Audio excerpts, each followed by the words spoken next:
네, 이번 세미나 주제는 이제 디케이즈 2025 태스크4의 상위 랭크된 팀들의 테크니컬 리포트를 소개할 예정이고요. 올해도 이제 디케이즈 태스크4가 열리는데 작년 거랑 크게 차이가 없어서 작년 랭킹 팀들을 보면은 좀 도움이 되지 않을까 싶어서 일단 가져와 봤습니다.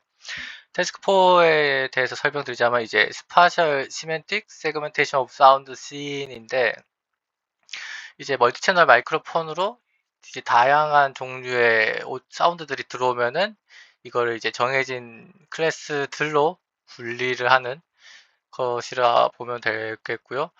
이제 사운드 이벤트 디텍션과 소스 세퍼레이션을 동시에 한다고 보시면 될 것 같습니다. 입력은 이제 멀티 채널인데 이게 4채널 FOA, 퍼스트 오더 앰비소닉 포맷으로 들어오게 되는데요. 이제 FOA 포맷이라 하면은 일반적으로 요런 이제 굉장히 큰 한 32채널 정도 되는 마이크 어레이로 데이터를 받은 다음에 이거를 4개의 FOA 포맷으로 바꿉니다. 이 4개라는 게 이제 X 방향, Y 방향, Z 방향과 이제 W 크기. 이제 이론적으로 요 4개만 있으면은 어떤 방향에 대해서도 이제 소리를 복원은 할 수가 있죠. 정보가 있다면은. 그래서 이제 요런 태스크일 때 FOA 포맷을 좀 DKG에서는 계속 사용을 하고 있습니다. 그래서 요런 태스크가 되겠는데 이제 작년 2025년이랑 이제 올해 2026년 태스크가 다른 부분은 이제 기존 작년까지는 해도 이제 3개의 이벤트가 발생한다면 동시에 그 3개가 안 겹치는 태스크였지만 2026년부터는 동일한 클래스가 여러 번 나타날 수가 있고요. 다만 이제 최소 사운드 간의 간격은 60도가 되고 그리고 이게 좀 크리티컬할 것 같은데 아무것도 없을 수 있습니다. 입력이 쭉 들어오는데 아무 이벤트도 발생 안 할 수도 있고요. 기존에는 무조건 이벤트가 있다는 전제하에 있기 때문에 이런 부분은 좀 처리 안 해도 되는데 올해 같은 경우에는 이제 펄스 알람 같은 걸 잘 잡아줘야 된다고 볼 수 있습니다. 그래서 작년 순위를 보면은 이제 상위 3개 팀을 이제 소개해 드릴 텐데 1위 팀 같은 경우에는 이제 세퍼레이션 쪽에 좀 강세가 있었고 2위 팀 같은 경우에는 이제 이벤트 디텍션 쪽에 강세가 있었다고 볼 수 있고요. 3등 팀은 전반적으로 좀 준수한 점수를 받았다고 볼 수가 있습니다. 이 3개 팀을 좀 간단하게 좀 보여자면은 일단 1위 팀은 기존적으로 원래 분리 모델을 연구하던 팀이었고요.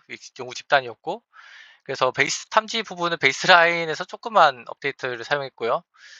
2위 팀 같은 경우에는 기존에 이제 디텍션 쪽 하던 팀이었어가지고 디텍션 쪽을 메이저로 했고 분리 쪽은 반대로 이제 베이스라인에 조금 수정한 걸로 제출을 하였습니다. 3위 팀 같은 경우에는 이거 뭐 크게 스코어 차이 좀 있고 뭐 테크닉 리포트도 막 특별하게 사실 내용이 별로 없었고요, 사실. 그래서 좀 간략하게 설명드리자면은 이제 TF 그리드넷 기반으로 했는데 이거 외에는 좀 뭐 페이퍼에서도 그렇고 막 그렇게 막 뭘 많이 했다 뭐 그런 게 크게 들어 있지는 않습니다. 뭐좀 뒤쪽에 백그라운드 리서치 한다면 뭔가 있을 수도 있겠지만 뭐 이거를 잘 숨겨놨든지 아니면 이제 TF 그레이드넷 기반을 좀 했는데 좀 테스트밖에 튜닝을 잘했던지라고 생각할 수 있을 것 같고요. 그리고 다시 돌아와서 1위 팀 같은 경우에는 특이한 게 이제 앞으로 뭐 뒤쪽에 설명드리겠지만은 3스테이지로 구성을 했고 이게 좀 제일 좀 큰 성능 향상에 좀 도움을 줬을 것 같긴 하고요. 2위 팀 같은 경우는 이제 디텍션이나 세퍼레이션 둘 다 앙상블을 굉장히 많이 했습니다. 일단 테이블 상으로는 이제 100개 이상의 모델을 앙상블 했다라고 되어 있어서 아마 그 부분이 좀 강한 태스크를 잘 하는데 도움을 주지 않았나 싶습니다. 그래서 일단 베이스 라인부터 말씀드리자면 일단 전부 다 이제 베이스 라인에 사용했던 모든 레퍼런스들이 엔티티에서 나온 건데 사실 태스크4도 엔티티에서 이제 호스팅을 하는 거기 때문에 이제 모든 베이스 라인이 엔티티에서 나온 걸로 되어 있습니다. 일단 분리 모델 같은 경우는 크게 막 설명 혹은 막뭐 모델 자체 크게 특별할 것도 없고요. 요 레퍼런스 준 페이퍼도 뭐 워크샵에서 DKG에서 이런 거 할 거예요 정도로 되어 있는데 기본적으로 이제 레즈 유닛 스타일로 갈 거고요. 이제 레지듀얼이 있는 유닛 구조이죠. 일단 스패치 인스먼트에서 주로 하는 인코더로 압축해서 보틀렉에서 처리하고 디코더로 쭉쭉쭉 뱉는 그런 식의 구조인데, 이제 베이스라인에서는 이제 뭐가 다르냐면은 보통 이런 거 할 때 이제 TSE 뭐 타겟 딱 정해서 세퍼레이트 하는 거를 이제 개별적으로 돌렸다면은, 베이스라인 시스템 같은 경우는 이제 이 타겟 임베딩을 여러 개 주고 이제 여러 개 한 번에 동시에 분리하는 이런 시스템으로 바꿨다라고 볼 수 있겠고요. 요 피규어 같은 경우에는 이제 EUE 팀 거에서 가져왔는데, 좀 베이스라인 설명 좀 더 이게 가까운 것 같아서, 여기서 이제 어떻게 타겟 임베딩을 이제 분리 모델 먹여주냐라 할 때, 이제 이 사운드 이벤트 디텍션 모델에서 나온 임베딩을 이렇게 필름을 쫙 해서 뿌려주는 식으로 한다라고 되어 있습니다. SED 같은 경우도 이제 이 모델 자체는 뭐 셀프 슈퍼바이즈드 러닝을 하는 좀 레프레젠테이션 쪽으로 하는 좀 모델이긴 한데, 요 부분에 여기서 이제 뒤쪽에 이 임베딩을 저희가 찾는 클래스 라벨로 바꾸는 부분만 파인 튜닝해서 이제 사용했다라고 하고, 일단 모델 자체는 기본적으로 이제 비전 트랜스포머를 사용해서 진행했고, 코드 봤을 때도 그냥 파이토치에서 기본적으로 있는 비전 트랜스포머 모델을 가져다가 사용하고 있습니다. 일단 요거 학습 자체는 뭐 베이스라인에서는 이미 프리트레인드 된 거 가지고 와서 파인 튜닝해서 진행하는 스타일이지만, 간략하게 설명드리자면은, 보시면 이렇게 서로 패치가 서로 안 맞는, 그러니까 서로 다른 부분을 보고 있지만 실제로는 이제 이 온전한 것에 대한 임베딩을 만들어야 되는 거죠. 그래서 서로 다른 뭐가 빠지고 뭐가 있고 하는 걸로 학습을 가지고 했지만, 이제 서로의 임베딩은 최대한 비슷하게 하는 이런 식으로 좀 뭔가 누락된 부분에서도 잘 복원하게 하는 뭐 그런 식으로 학습을 했다라고 합니다. 그래서 이제 1, 2부터 보자면은 셀프 가이드 타겟 사운드 인터랙션 앤 클래시피케이션 through universal sound separation model and multiple clues인데, 여기서 포인트는 이제 유니버셜이 될 거고요. 이제 전체적인 파이프라인은 맨 처음에 유니버셜 소스 세퍼레이션을 합니다. 이 말은 이 중간에 이 모델이 세퍼레이션과 라벨링을 동시에 수행하는 유니버셜 모델을 먼저 수행하게 되고, 이 출력을 이제 라벨링을 돌리고 요걸 가지고 와서 이제 TSE를 2번 돌리는 구조가 되고요. 사실 베이스라인으로 따지면 베이스라인 3번 돌렸다라고 가깝게 볼 수 있습니다. 여기 이제 유니버설 소스 세퍼레이션이나 타겟 소스 엑스트랙션 같은 거 할 때 사용하는 모델, 백본 모델 같은 경우에는 이 1위 팀에서 기존에 연구했던 그 모델을 가지고 와서 계속 진행한 것으로 보이고요. 일단 기본적으로 만바 기반의 뭐 결국엔 이제 블럭을 반복하는 구조지만, 여기서 좀 특징점은 이제 블럭에 이제 만바를 넣어서 수행했다라고 했지만, 실제로 구현할 때는 이제 좀 프리퀀시 축에서는 만바를 뺐다 해서 뭐 연산을 줄였다 한데, 이게 태스크가 이슈가 되는 게, 일단 베이스라인 자체는 32kHz 10초 단위로 수행을 합니다. 그리고 클래스가 3개니까 3개의 출력이 나오겠죠. 그러면 굉장히 일반적으로 이제 뭐 이니스먼트나 세퍼레이션 모델 학습할 때 뭐 3초, 4초, 5초 뭐 그 정도의 16kHz를 하는데, 이제 32kHz니까 일단은 거기서 일단 2배가 될 거고, 일단 베이스라인 단위가 일단 10초, 뭐 인퍼런스는 저희 어차피 쭉 붙여서 처리하면 되니까 뭐 사실 큰 상관없지만, 일단 디폴트 값이 10초라서 그런 부분에서 굉장히 많은 VRAM을 먹기 때문에, 이런 모델을 이제 태스크에 맞춰서 올리려면은 좀 전체적으로 좀 모델을 좀 줄여야 되지 않았나 생각이 드는 부분입니다. 그리고 이제 이 사운드 이벤트 디텍션 같은 경우에는 이제 베이스라인을 그대로 사용했지만, 모델은 그대로 사용했지만, 이제 다른 부분이 이제 사일런스가 있을 수 있기 때문에, 이제 이게 작은 건데 뭐 펄스 알람일 수도 있으니까 요걸 좀 걸러주기 위해서 에너지 베이스드 러닝을 수행했다고 합니다. 일단 스레스홀드가 이게 보통 프로바빌리티로 뭐 100% 이다 뭐 0%이다 그런 식으로 라벨링을 해서 0101 스레시홀드 먹이는데, 그게 아니라 일단 에너지 기반으로 이게 충분히 큰 경우에만 이제 클래스 있다고 본질 학습에서 이제 이 부분을 좀 처리한다는 거 같고요. 사실 요거 같은 거는 작년 태스크에서는 정확히 명시적으로 이런 게 있진 않지만, 사실 이제 이벤트 간에 중간에 묵은 구간이 있을 수 있기 때문에 요걸 위해 했던 것 같지만, 생각해보면 이제 이거는 올해 태스크에 좀 더 적합한 방식일 거라고 생각이 듭니다. 이제 분리 모델 같은 경우에는 앞에서 봤을 때 이제 계속 이제 이전 스테이지의 출력을 또한 입력을 받아서 처리해야 되는데, 여기서 이전 스테이지의 출력이 이 인롤먼트가 될 거고요. 그리고 계속 이제 노이즈 인풋을 가지고 계속 이제 처리를 하게 됩니다. 일단 페이퍼에서는 요 인롤먼트가 인베딩 스페이스로 변환된 다음에 이제 먹여주는 게 일반적이라고 하지만, 사실 이렇게 다채널 처리한 경우에는 이제 그냥 채널 축으로 쌓아주는 게 전체적으로 좀 성능에는 확실히 별다른 조작 없이, 별 이슈 없이 처리되는 거라, 이렇게 입력 오디오에 그냥 콘캣해서 쓰는 게 맞는 것 같고요. 이제 클래스 클루는 이제 레즈 필름으로 주입을 한다는데, 요 레즈 필름은 요 그림에서 보다시피 일반적 필름은 이제 처음에 그 스칼라 곱해지는 거랑 더해지는 걸로 해서 그냥 바로 먹여주는 스타일로 가는데, 그런 이제 풀 어파인 트랜스포메이션이 아닌 중간중간에 이게 감마 베타를 만들어서 이거를 더해주는 스타일이라고 합니다.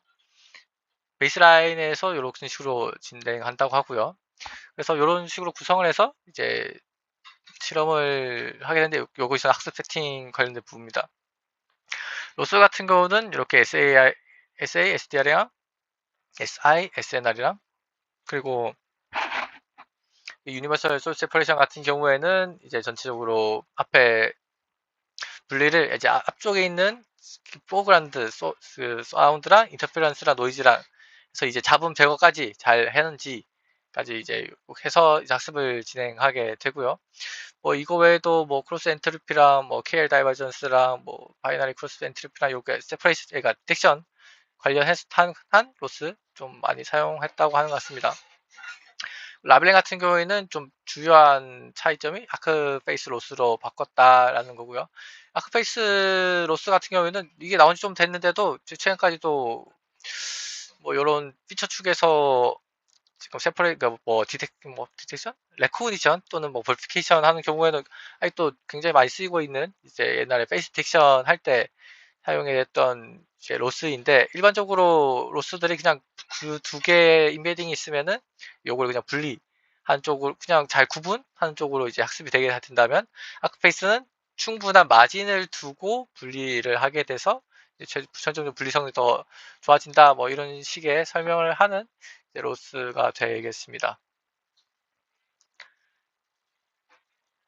일단은 1위 페이퍼 팀 같은 건 이런 식으로 이제 구성을 했고, 일단 주요하게 보는 거는 이제 이런 식으로 이제 3스테이지로 진행한 게 좀 전반적으로 성능 최대를 하는데 좀 중요하지 않았나 싶은 부분이고요. 2위 팀 같은 경우에도 일단 기본적으로 기존에 디케이즈도 계속 3년 했었고, 근데 기존에 따로 연구하는 게 디케이즈랑 같이 연구한 것처럼 보이긴 합니다만, 라벨링 쪽을 계속 진행을 했고, 이거는 그리고 공개 리프도 있는데, 이거는 요 디케이즈 관련 리포가 아니고 자기 라벨링 관련해서 연구하던 부분에 관한 리포로 보시면 될 것 같습니다. 이제 2위 팀의 시스템 같은 경우는 이렇게 딱 한 번에 보이게 되어 있는데, 사실 디테일한 정보는 테크닉 리포트에도 그렇게 자세히는 안 나와 있긴 합니다만, 일단은 주요한 변경 사항이 요 레지유넷 같은 경우는 베이스라인 그대로지만 요 중간에 DPRLN 시간축, 주파수축으로 RNN 해주는 블럭을 넣어서 좀 성능 올렸다고가 메이저한 부분이고, 그 외에는 이제 사실 여기선 라벨링만 좀 깊게 팠다고 보고요. 이 사운드 이벤트 모델을 처음에 한번 돌리고 이거를 그냥 한번 먹여주는 것 같고요. 그 다음에 이제 요 부분이 이슈인데, 이제 여러 가지 트랜스포머 기반의 SED 모델들을 쫙 돌려서 앙상블을 하고, 이거를 또 런업을 가중치로 만들어서 이제 분리 모델에 먹여주고, 또 학습 또한 이제 일반 기존 베이스라인 자체는 이제 오디오 세그먼트 딱 들어오면은 요 세그먼트에 대해서 이 세그먼트에는 뭐가 있다, 뭐가 없다 그 정도 분류하는데 좀 여기선 뭐 하드 라벨이 뭐 그런 식으로 표현을 하는데 이제 타임별로 이제 타임 스탬프별로 여기에 이 이벤트가 있다 없다 그거를 하도록 학습을 해가지고 이제 시간 스탬프별로 이제 시간별로 이제 필름을 먹일 수 있게 하는 것 또한 수행을 했다고 합니다.